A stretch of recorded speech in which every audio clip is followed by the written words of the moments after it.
Shiva and I know each other from the coaching journey. It was lovely to partner his coaching journey with a cohort about a year ago. And let me just introduce Shiva. And I don't know if I'll do justice, Shiva, so I'm going to ask you to pitch in occasionally.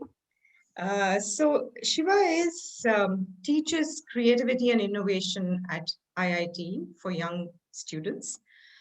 He is also a biomimicry evangelist. Right? He teaches biomimicry to young students with the intention of transforming them to become not just innovators, but also sustainability champions. And I think it can't be more relevant than it is at this point in time in the world, right? Having sustainability champions. He also teaches life skills. I think certified to teach creativity from the Edward de Bono Institute, and many more. I know you have something to do with the cricket team in India, Shiva. I'm not sure what the connection is. I'm going to hand it over to you to say something a little more about yourself so everybody gets to know you. Right. Thank you, Cindy. Thank you, Priya. I think that's a lot that you said, but and you said the nice thing. So let me. I don't have much to add except that I want to say hi to everybody. I'm absolutely delighted that there are 149 and more people joining. It comes as a very, very pleasant surprise. As far as adding to Priya is concerned, not much. I have been in Madras almost all my life. I worked, my first job was with the Taj Coromandel. I was a front office assistant. And then I practiced my law. I was a lawyer for about 10 years. Then I worked with TCS for about 20 years. And now I'm at IIT Madras. And so, except for the cricket team bit, yes, what happened was when Greg Chappell came to India, I met him and I said, I have something to offer you. And then he was very intrigued by what I could offer. And we were looking at the connection between creativity and sports. And that was a amazing experience, not because of anything else, but because in India, the dream is to meet cricketers. So that was what it was. So thank you, Priya. Thank you, Cindy. Yeah. So great, Shiva. When we got started and started talking about my biomimicry, I was really curious to understand how you hit upon this topic. How did this intrigue you, and how does this fit into your vision as a coach? So we can start there, if that's all right. Okay, but I need to say something else. What happened was I still remember the messages that were exchanged in the group about creativity and all that, and I had offered to do something in creativity, and I didn't expect you to write to Cindy. It was completely out of the blue. I thought the conversation is between you and me, and suddenly you wrote to Cindy, and I said, what? And Cindy replied to me. You know how I felt? I felt in an organization when you want to be vice president, but you cannot be vice president. You go to the manager and say, excuse me, I would like to be vice president. Little knowing surely that he will not go and appoint you vice president. We just say it so that it is in his head. 5 years from now, he will make you vice president. But then as soon as you say, I want to be vice president, he says, yes, you can be vice president. You don't know what to do. Same thing happened to me when Cindy and you agreed that let's do biomimicry. I said, what have I got myself into? Promise, seriously, right? And that was so therefore, I had to say this because, so therefore I wrote that mail to you saying I'm dancing between nervousness and excitement. Excitement because I want to talk about biomimicry, but nervous because, of the coaching angle. So that's the context I'm setting so that everybody in the audience knows that I need help. And that's it. So thanks, Shiva. I think this is going to be more of a conversation because this is a topic that's probably a front runner and a new way of looking at coaching itself, if you want to look at it that way. And let's explore as a group. We will invite some of them to ask, talk, reflect. And I know that you have a bit of a presentation. Would you want to get started with that? Yes, yeah, I will do that.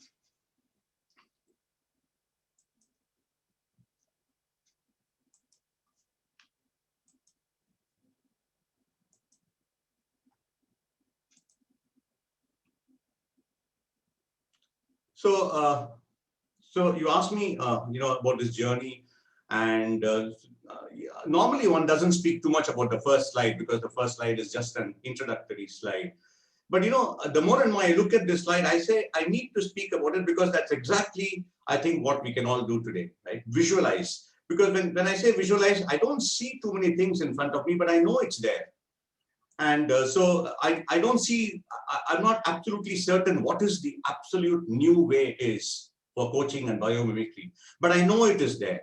I feel like one explorer who knows there is land, but he doesn't know where that land is.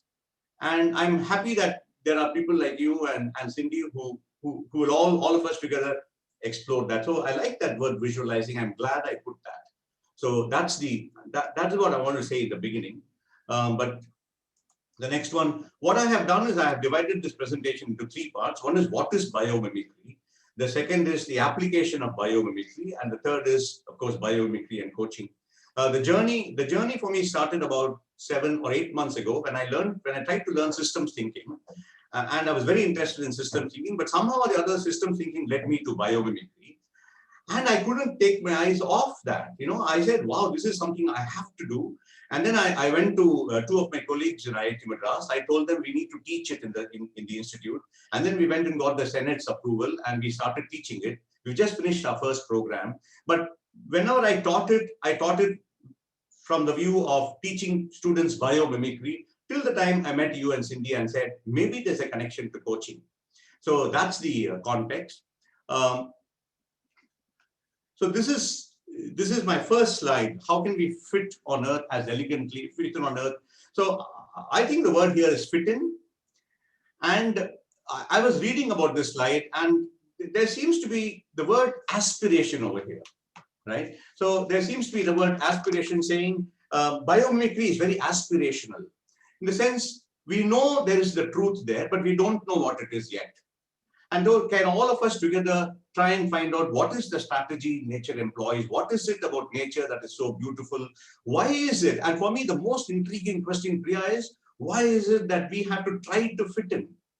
Why is it that when we see a picture of a person looking at nature, we always think that the person is separate from nature, right? Why is it that nature, like crows and sparrows and all the animals, they don't try to fit in? Why is it that we as a species have to fit in? I think that's the first thing I want to start thinking about as to why, and I think that is the problem. The very problem of biomimicry, why we still haven't learned from a teacher 3.8 billion years old, is simply because we still are trying to fit in. We still are looking at biomimicry as separate from us, while it is not, right? And so that's the first introduction slide. And the second one is, what is biomimicry? Biomimicry is innovation inspired by nature. So, I have the word innovation is there because that's what I have been teaching. Maybe after this seminar, we can call this as coaching inspired by nature. I would really love to change that word, or innovation stroke coaching inspired by nature. The practice of adapting nature's best ideas to the invention of sustainable technologies, which is what we are trying to do. But the language may change after some time. Essentially, we're talking about imitating. And what I like about this slide is the last line. We don't learn about, because all my life I've always been taught to say wow to nature. But I'm starting to understand that's not enough. I need to stop, not stop saying wow, but I need to continue the wow into saying, can I learn something from nature? So it's about learning from nature, not just looking at nature.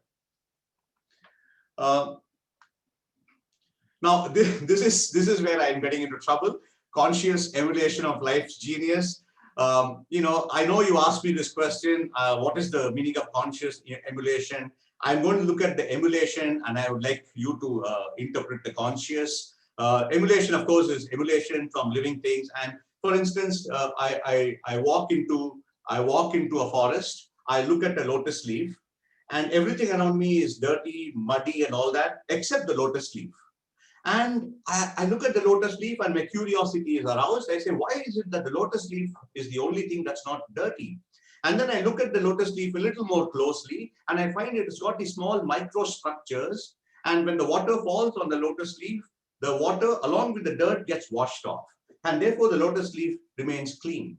Now my engineering mind or my whatever mind is peaked, and I ask myself, how can I apply this in real life? That's an automatic reaction to anyone who sees something so beautiful, so beautifully engineered, right? And then I say, how can I apply it in real life? And I say, wait, what is the problem with dirt in real life? School uniforms. School uniforms get dirty. Can I make cloth with microstructures so that children's clothes don't get dirty and therefore and all that? So that is the emulation bit, imitating nature. And finally, understand that nature is 3.8 billion years old. She's a great teacher. Unfortunately, we've not been able to learn from her. So that's what this slide is about. And the word finite resources, I'll come to that. Now again, this is a difficult slide to explain to a coaching audience because but I'm going to attempt anyway. Emulate, we saw. Ethos, I was reading about ethos. Ethos is the aspiration, the philosophy, the character. I think it is, right? It is what we want to be. And it says ethos is the underlying aspiration behind something. When we practice biomimicry, or rather a biomimic, what does he want to be?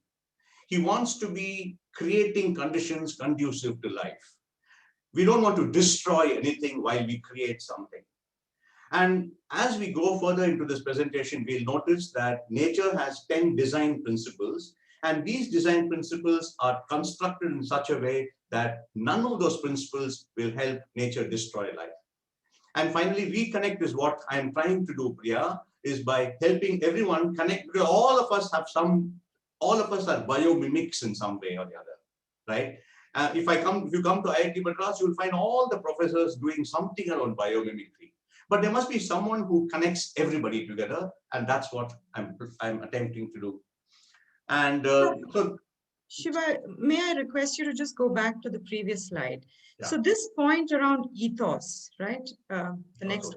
Yeah. This speaks so beautifully to the partnering relationship or the environment that we create in a coach-client setting, in the sense that it's about creating a condition that's conducive for the relationship through partnership to arrive at answers and solutions.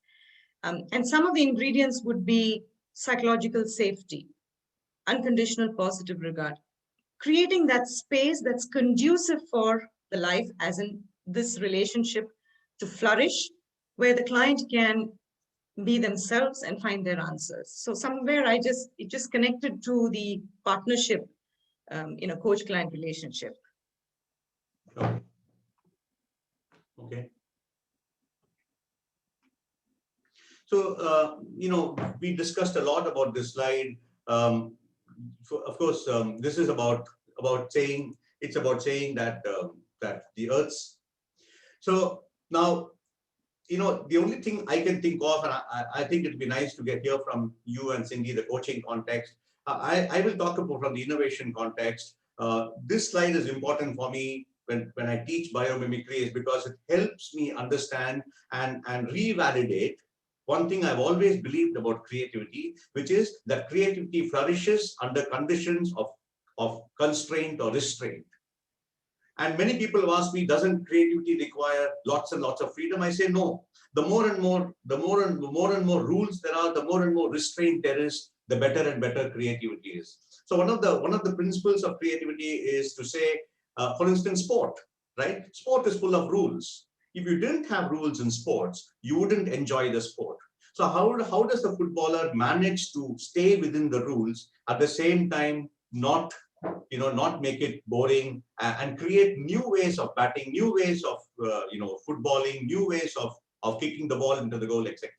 And if you look at the Earth system, why the Earth has limited water, the Earth doesn't complain saying, I want more water. It has limited atmosphere, limited sunlight. It doesn't say I want one more sun only when then I can create something. It is constrained by gravity. It's got these seasonal cycles and there's constant change. But in spite of that, look what nature has created for us. Look around us and see that in spite of these restraints, maybe because of these restraints, the earth has created it. So this is my introduction slide, Priya. Sure. So, Cindy, can I invite you to share what comes up for you in the coaching space when you heard Shiva speak about this? How do you see that?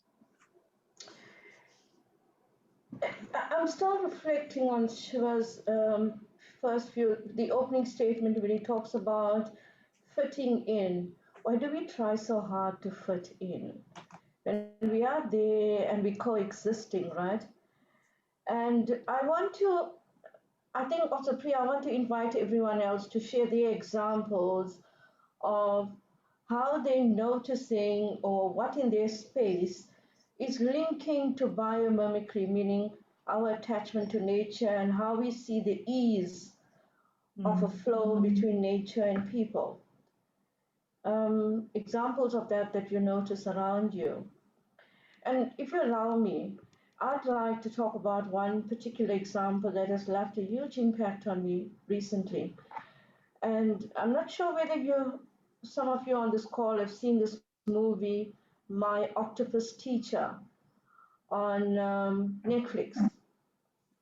If you haven't and you get a chance, please watch that. Craig Foster describes his relationship with an octopus. Really? An octopus? And when I first met him 2 years ago, he was guest speaker at the ICF South Africa Coaching Conference. And I was so intrigued when he talks about his relationship with an octopus. And my curiosity just got me more and more interested in watching videos of his interaction with the sea world and his association with sea change and what he was doing to create some kind of positivity around what he was noticing with changing environments of the underworld. And what is so special about this, when he talks about his relationship with the octopus and how day by day, in small ways, they established a relationship that led to a few years of friendship. And when he just got into the water and got to his spot, the octopus would recognize him and come forth. Hmm. It's quite magical. And I thought, there was no effort here. There was no really fitting in. There was some kind of, relationship that began to happen with little impact. And that reminded me of coaching. All that curiosity we experience around what is going on with our client within the context and the ripple effect or systemic, what's happening with them systemically. And we began to draw curiosity around that too, right? That's really beautiful, Cindy. Thank you. I'll stop there. Curiosity and an open-minded approach. I think you ease into that relationship, the coach and the client. It reminds us that some things have a flow to it, right? Not everything is like a big effort to try something.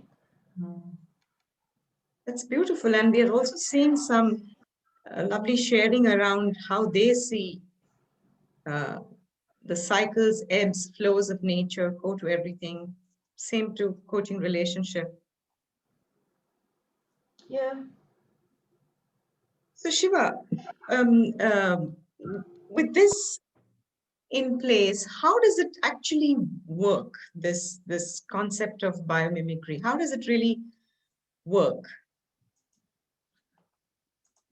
Yeah, so I'm just going to continue. Can you see the presentation? Yeah. Yes, yes. Yeah, I'm just going to continue.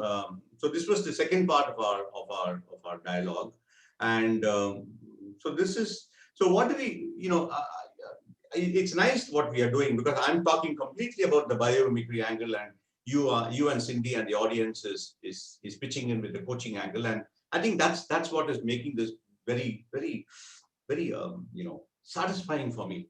So what are we mimicking? We are mimicking three things, Priya. One is form. That is, we are mimicking the shape, surface, and all that. Second is we're making the process, the bio. So nature has form, nature has process, nature has system. Very simple. And we are simply mimicking form, process, or system. That's what we are mimicking. So when we are imitating, these are three things we imitate. And then I'm going to give you examples for each of them. The first one is form. And the example is the bullet train. Right? It's a very famous example. Now, why is it an example of form? Because when the bullet train was built, apparently the engineer who built the bullet train found it nice, but unfortunately, when it was traveling at great speed through the tunnel, it was making a lot of noise. And of course, fortunately for the world, I say, because most solutions come from physics and chemistry. So he could have gone to physics and chemistry, but he didn't. He was also a bird watcher, and he found that the kingfisher has what is called an almost splashless drive, almost splashless. So when it dives into the water, there's hardly any splash created. So he looked at the beak of the kingfisher and asked himself, can he design the train's mouth or snout or whatever you call it, like the beak? And he designed it, and apparently there's much less noise. So that is imitation of form. The second is imitation of process, right? So the example for this is this. I must have spoken about this about thousands of times in my life. I read about it in a book by Johansson called the Medici Principle. Now, the architect who designed that center is called Mick Pierce. That is in Harare. That is called the Eastgate Mall. Now, when the Eastgate Mall was being built, apparently the people who wanted the mall built asked Mick Pierce to use minimal air conditioning. Now, any architect would have run away from that project, but not Mick Pierce. Why? Because Mick Pierce was not only an architect, he was also an ecologist. So he looked at the termite mounds and he found out how is it that termite mounds build their entire mound. Apparently, they have this intricate system of letting in air in the night, cooling the mound and letting the air out in the morning. And thereby the termite mound remains cool. And you won't believe it, Priya, he actually took the termite mound principle, and the Eastgate Mall is a standing example of very minimal air conditioning, but using the principles of nature. This is an example of process. The third example of system is again a fantastic example from Denmark. It's called the Kalundborg Industrial Symbiosis, where we learn, because nature doesn't waste. There's almost zero waste in nature. Apparently, this industry is built in a village. One industry uses the waste of another industry as its raw material. So these are the three examples of nature, of form, process, and system. And finally, I will leave you with this slide. And this is the process for biomimicry. So biomimicry has a tremendous, it's also scientific. I don't even know, sometimes I sit down and wonder why is it that it's so simple? And this is the process. It's called the biomimicry spiral. You define the problem. I will come back to it, I just read through it, define the problem, we biologize the problem, we discover, abstract, emulate, evaluate. Priya, I'll leave you to it, and then I'll come back and answer these questions. So this is, again, I've seen this, and of all the things that you shared so far, this was the second big thing that really hit me, that there is a process to it. And when I saw this, I thought, this is not too different from the coaching process in a way, right? So if you look at a coaching process, you're really asking a client as to define what is it that you want to solve for, right? And Shiva, if we were to have some questions that would help someone to understand this process, what would be some of those questions you would ask at each stage? Yeah, so I have the questions for you in the next slide. Yeah. What we do in class is that we start with okay, it's better to say what I did, right? What we started with all my students, about 26 of them, we started with a goal. So we put the United Nations Sustainable Development Goals in front of them and said, choose a goal. And each of them chose a goal. So this is what happened, Priya. So first they define the challenge. You define what is the problem I want to solve. Then they biologize. Now that's an interesting word. Biologize is, okay, biologize comes from a belief. The belief is that nature has already solved all the problems that we want to solve. So for instance, if the question is, my United Nations goal is, I want to collaborate. I want to collaborate with other nations. The question you ask is, how does nature collaborate? That is the biologize. You ask that question. The third is discover. Biological strategies. You look at this fascinating web page. I'm going to show you. I know that we decided not to see it, but I have to show it to the audience. You look at the web page called asknature.org, and there you will find thousands and thousands and thousands of organisms that have already solved the problem of collaboration. So you discover who are those organisms, what are those organisms, which are those organisms. And then you come back and you abstract the design. You say, okay, this is the way the organism has collaborated. You abstract the design and you apply it in your own problem, and finally you find out whether that solution fits your context and your function, etc. So essentially, these are the steps for biomimicry. And can I quickly share that web page so that we are very, very Sure. Yeah.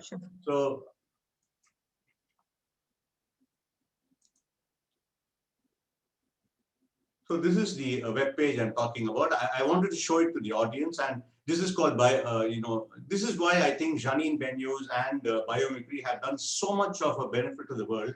Now, this is the web page called asknature.org. For instance, you see I've already typed collaborate over there. These are all the various functions of organisms, and I go to collaborate. And the minute I type in collaborate, I get all these organisms that are collaborating. So honeybees collaborate, and ants collaborate, and it goes on and on and on, Priya.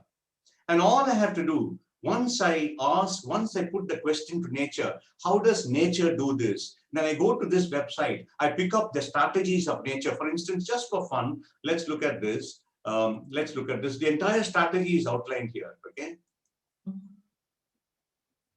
Yeah, so this is the entire strategy of mutualism in nature, and everything is outlined here.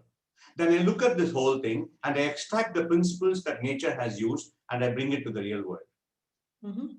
This is called asknature.org. Amazing number of strategies, almost, I don't know how many number, but somebody has worked very, very hard on this. So you have all these functions, and you also have what is it that you can learn from bacteria, what is it you can learn from mammals, what is it you can learn from insects, etc. This is really fantastic. I mean, it's just amazing how much is available out there, inherently available, and all we need to do is discover. And if you go back to those questions there, Shiva, I was fascinated by how a coaching conversation can actually fit into this process in a way. For example, if say, for example, we are looking at a problem to solve, saying, I want to know how to delegate. Yeah. So what is the problem that I wish to solve? It's, I want to delegate. Yeah. So how does nature accomplish what I wish to solve? So I go to Ask Nature and find out what nature's already doing. Is that right, Shiva? Yes. So, it will be simplistic for me to ask, how does nature delegate? But that's the rule. But yes. I won't say how does nature delegate. What I'll do is I'll look at the synonyms of delegate. Absolutely. And find out what delegate really means. Yes. And maybe say, how does nature share, or how does nature and all that. So that's what I do. So that is called biologize the question. I have defined the problem. I have now come to the biologize question, which is how does nature do? But Priya, I'm sorry for repeating, but this underlying belief that nature has already solved it, Priya. That is the key. Beautiful. If I don't have that belief, I will not go to the webpage. Mm. I will simply look at physics, chemistry, maths, what my friends have done, what other leaders have done, what is the, I will not look and find how is it that nature, and I think that is the key to this whole session. How do we make every one of us believe that nature has already solved all the problems known to humans, including non-technical, and biology and biomimicry is technology agnostic, right? So you don't have to be a biologist to practice biomimicry. So I'm sorry for a long answer, but the question is, how does nature share? And in the process, we discover strategies of how they do it, what creatures in the universe does that in nature. And then we sort of try and see how we can apply it in our context to solve the problem that we are working with. So how do I apply the bio-inspired strategy into the problem that I'm trying to solve? And how can the solution be deployed in the real world? I mean, this is really a systemic way of looking at it, isn't it? I mean, where you are actually saying, how else, what more? Keeping in mind that we are taking actions and we are taking actions keeping in mind the interconnectedness of the ecosystem. As a client, you're also looking at them working in their real life context, whether it's the organization or their personal world and all of it. So I would really like to invite, I mean, such fantastic comments here. Want to check in with the group, how do you see this connected to some of the competencies that we use? Surely powerful questioning comes up, but how else do you see this?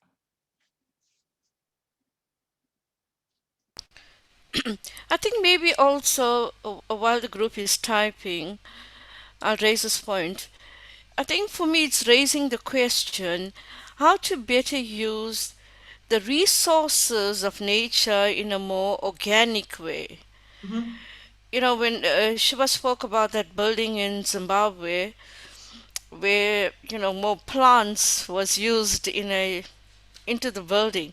So it kind of raised the question, how do we use natural resources in a more organic way?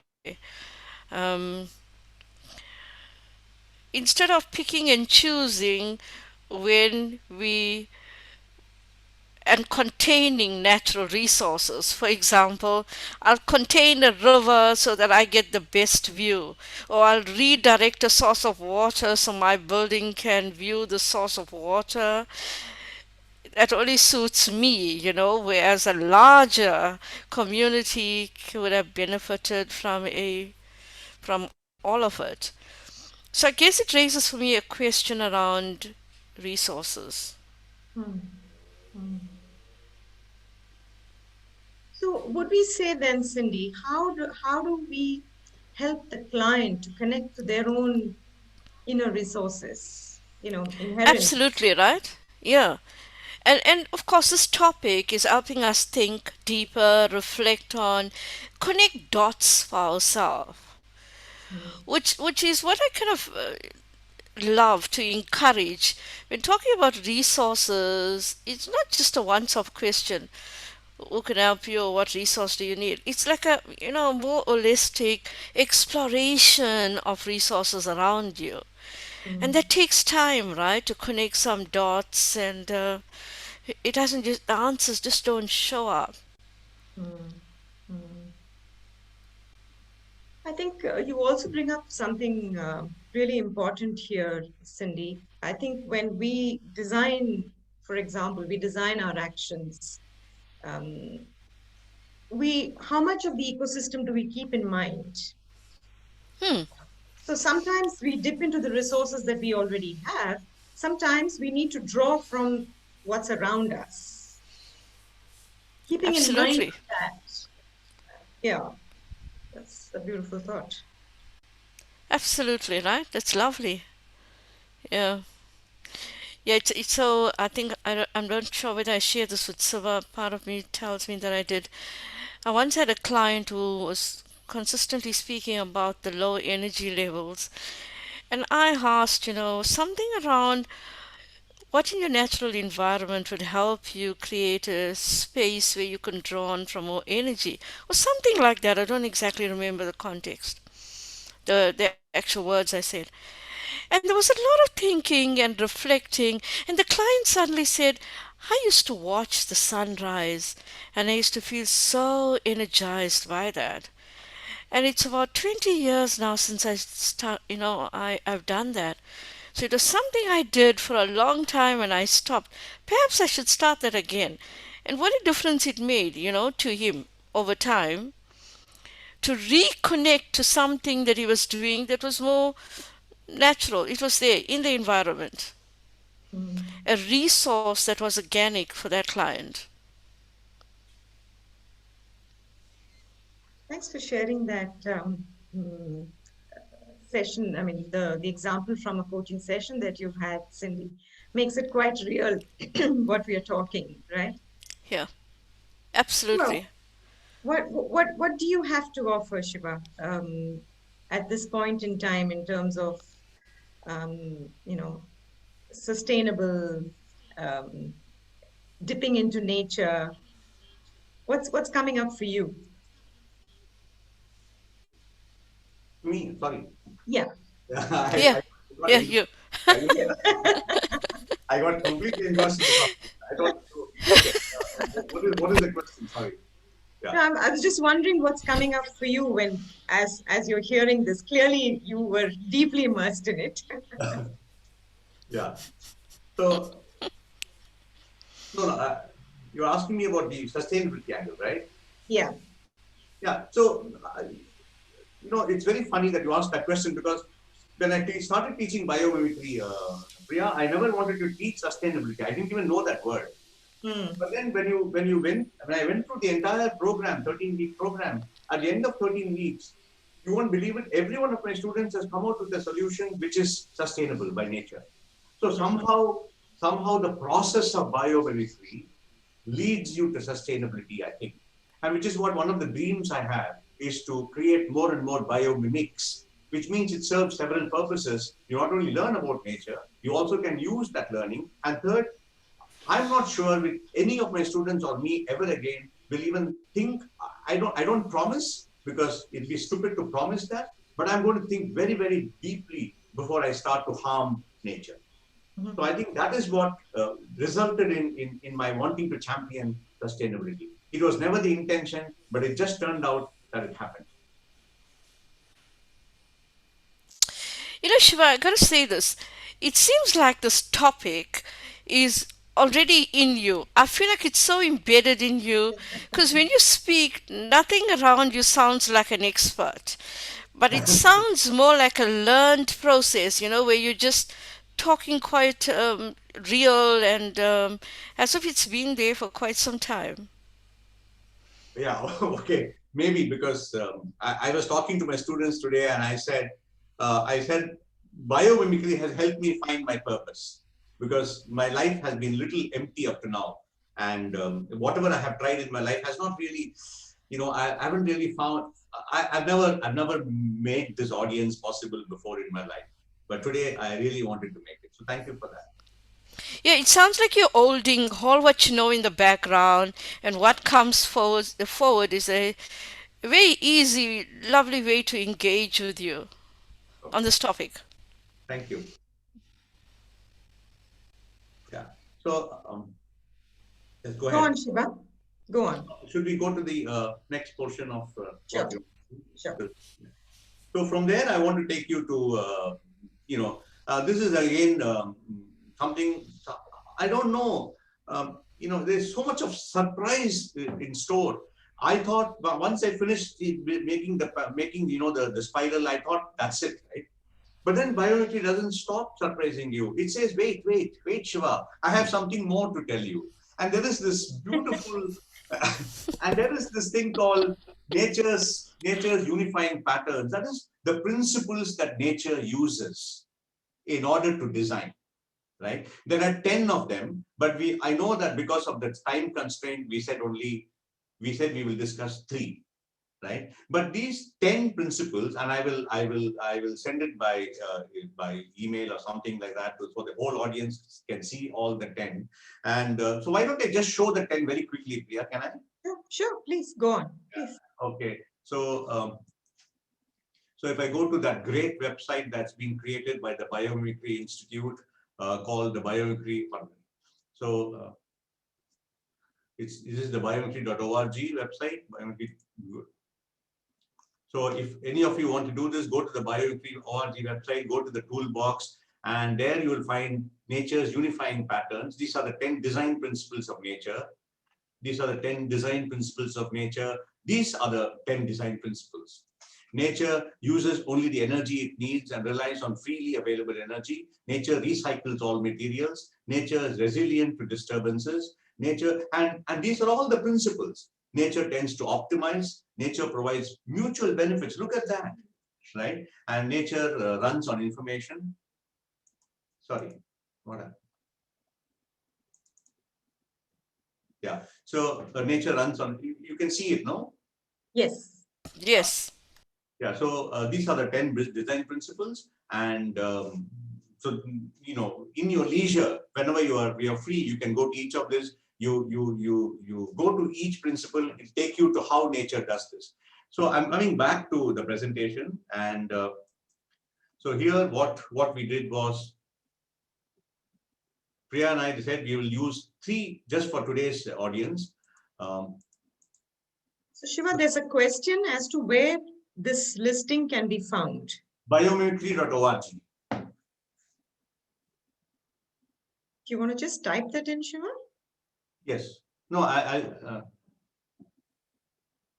you going to share the? Yeah, okay, yes, thanks. yes. Thank you. Thank you, Sven. So the unifying patterns are this one. That's what we said we'll discuss today. Nature is resilient to disturbances. So you want to talk about that, Priya, as to what is it that you see here? I think one of the key things for me as a coach that I'm learning from this particular slide, Shiva, is that it also kind of reinforces my belief in the fact that each one of the clients are also resilient. Perhaps that is a belief that I'd like to go into a coaching session with. Belief in the client that they are resilient to disturbance. So there is enough example in nature. And what's this tree? What's the picture there, Shiva? You want to share that? Ah, you got me on that. I should have prepared for that question. No. Okay, it's called the lodgepole pine, I think. That when a forest hits the forest, when a fire hits the forest, it gets destroyed, but it grows again. So there is this principle of self-healing in nature, and I think there's a company that's actually making a product called self-healing cement, where when the construction is broken, it heals itself. So the point is how these design principles shape what nature does. And if at some point in our lives, I don't know, maybe 100 years from now, if every designer who is listening to this can look at his design and align it to the nature's principles, I think our world would be a much better place to live in. Wow. So the next one, the next principle that we thought we will discuss is nature provides mutual benefits. Why this is my, I can't say favorite, because why I want to talk about this, because this is one of those things I have a good example for. And no, it's just joking. So there is this video of David Attenborough, and that's the sloth, of course. And apparently the sloth lives on top of the tree, and the sloth, of course, all of us know is a slow animal and all that. And this beautiful video, and you must watch the way David Attenborough explains this video. It's almost as if he's talking to you. In a way, I think he is. So what happens is every week, the sloth comes down slowly from the tree. And David Attenborough says that the most vulnerable time for the sloth is when it is on the ground, because it can be attacked by any animal, but it doesn't care. What it does on the ground, it defecates on the ground, and thereby telling the tree that you have given me shade, you have given me protection, I need to give something back to you. And it does that and climbs the tree back and sits on top of the tree. Now, if you look at that, Priya, I remember the two of us speaking to each other about mutualism as to how it happens in a coaching session, right? Actually, I was always thinking that the mutualism is that the coach and the coachee learn from each other. But you brought it out beautifully, saying no, when the coachee picks up something, then what he can do is he can use whatever he picks up in a conversation, whatever he picks up from the coaching session, he can use that learning to benefit others. And therefore, there is mutualism in coaching. So I thought, I have to bring it out. So I don't know where we are going with this, but apparently there's so much to learn. Absolutely. I think we have just touched the surface, and I can see how inspired you are, Shiva, and that itself is inspiring all of us. I don't think any of us will go out of this, and I'm speaking for the group here, we'll take a second look at nature when we step out and say, hey, we are part of the same ecosystem. We are part of one and the same. So this is a lovely principle on which nature works. But how does mutualism work in coaching? So the way I see it is, when a coachee has got some awareness, has discovered something, and actually goes out there and experiments and makes it a new way of being and doing, the ripple effect of it can be felt by the entire ecosystem. For example, a leader, and let's go back to the same example of delegation. Say a leader goes back to his team and he's able to delegate, works over his, whatever the interferences are. What he sees, what he experiences is an ecosystem that is empowered, equally empowering him. So there is a ripple effect, and there is this mutualism and that's how I connected to coaching. Okay. And the third principle is this one. Nature is locally attuned. I thought you had some very nice points around this. Yeah, to me, what really this spoke is, as a coach, when I'm sitting in the chair in front of the client, right, I'm responsive to what's happening in the here and now. If I'm thinking, so I'm really connecting the locally attuned to being present in the here and now. And my response comes from that space, not a premeditated question or an answer or anything. Very spontaneous, curious, intuitive, and very much attuned to what the other person is saying. Cindy, what comes up for you when you see this?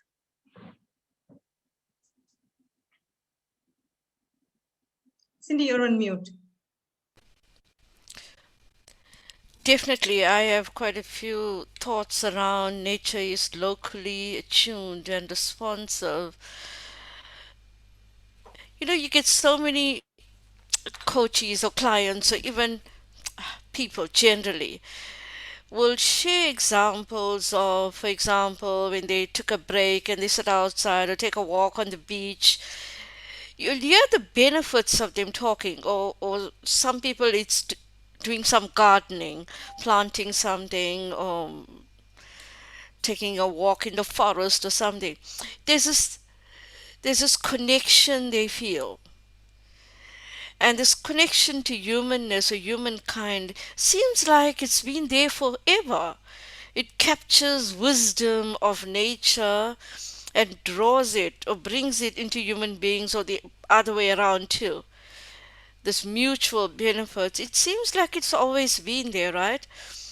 When I think about, years ago when people talk about leadership meetings held out in rural areas, there's always this analogy to sitting under a tree or the wisdom of the environment around you and drawing from the peacefulness or whatever's happening in that environment and bringing that into whatever you need to solve or resolve.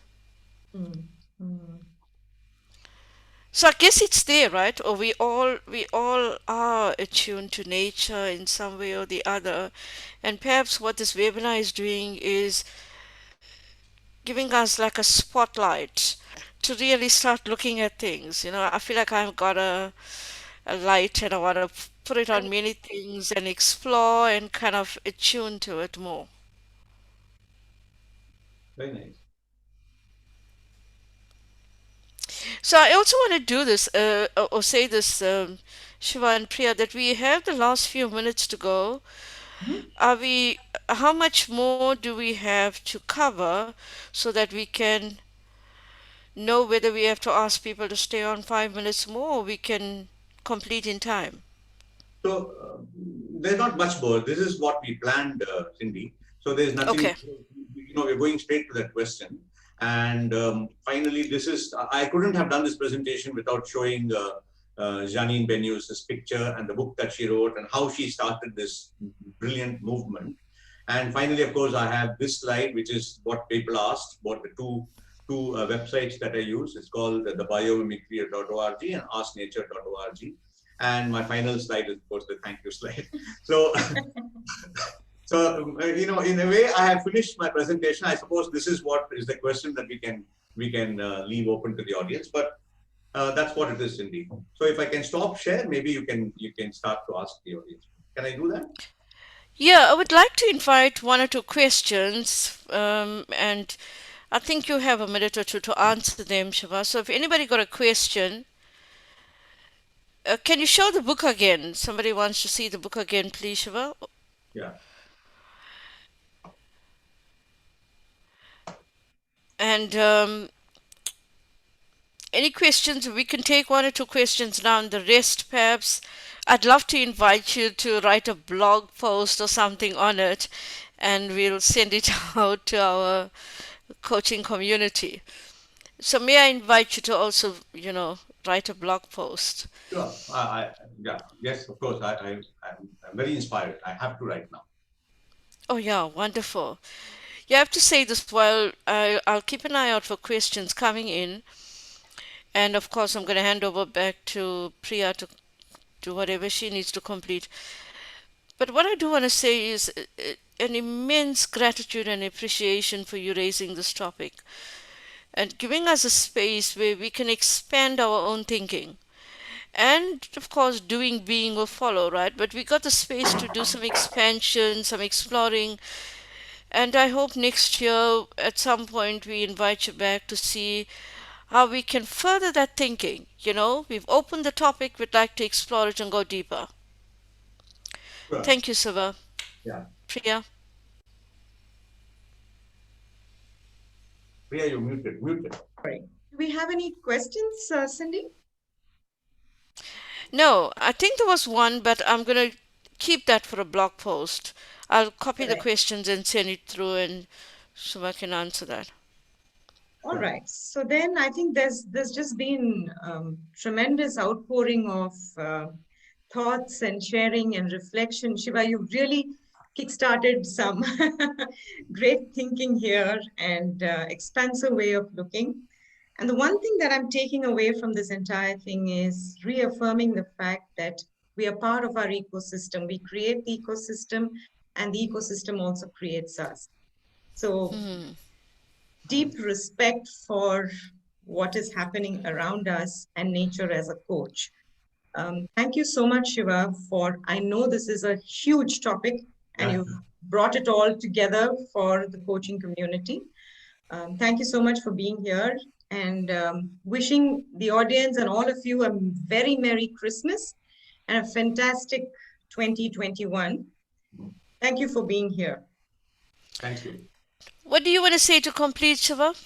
So I have enjoyed this session immensely. I was a little nervous in the beginning. I think I told you, but now I'm not nervous anymore because there's so much of support. And and my only thing is, let's all. I don't know. There are a lot of people here. Can all of us together? I think Ram, whenever he starts, I have written down the question. He had written to me saying, whenever I start a session, I say, what does the universe want you to be? Apparently, Ram starts the session with that. So I'm saying, I'm just picking up from Ram, borrowing piggyback and all that. What is the universe teaching you? That is the question I want to ask. What is the universe teaching you? And can all of us as coaches, nature needs spokespeople. Nature needs a spokesperson. That's the pity of this world. There's nobody on behalf of nature. So if we can get biomimicry into our coaching practice, and if we can become, let's say, sustainable coaches, sustainability coaches, maybe that's a great new profession to be in. Or maybe if we can at some point in the coaching competencies, if we can use biomimicry to help the coachee move along and introduce to the coachee the word biomimicry, corporates and all that, I think we'd have done great service to nature, Cindy. So, I've always believed there's something called transformative innovation. I didn't know what it was before this session. Apparently, transformative innovation is that innovation that all of us bring together to create a new world. Now, I don't think I'm going to live for more than 20 years. Maybe that's time I have on this world. And I'm really not going to have a problem with what's happening, right? Nature is not going to be, it's not going to be so affected right now. But I'm thinking of 100 years from now, Cindy.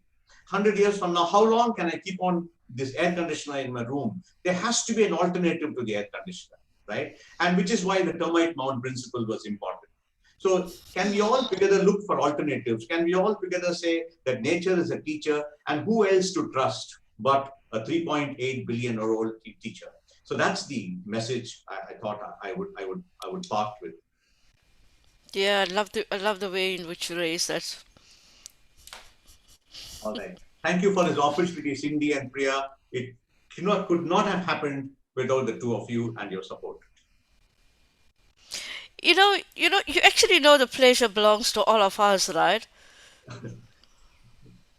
Okay. Yeah. That's so true, Cindy. Yeah. Bye, everyone. We'll see you all in the new year for an Yeah. exciting set of webinars. Thank you. Take care. See you all soon. Bye, everyone. Thank you.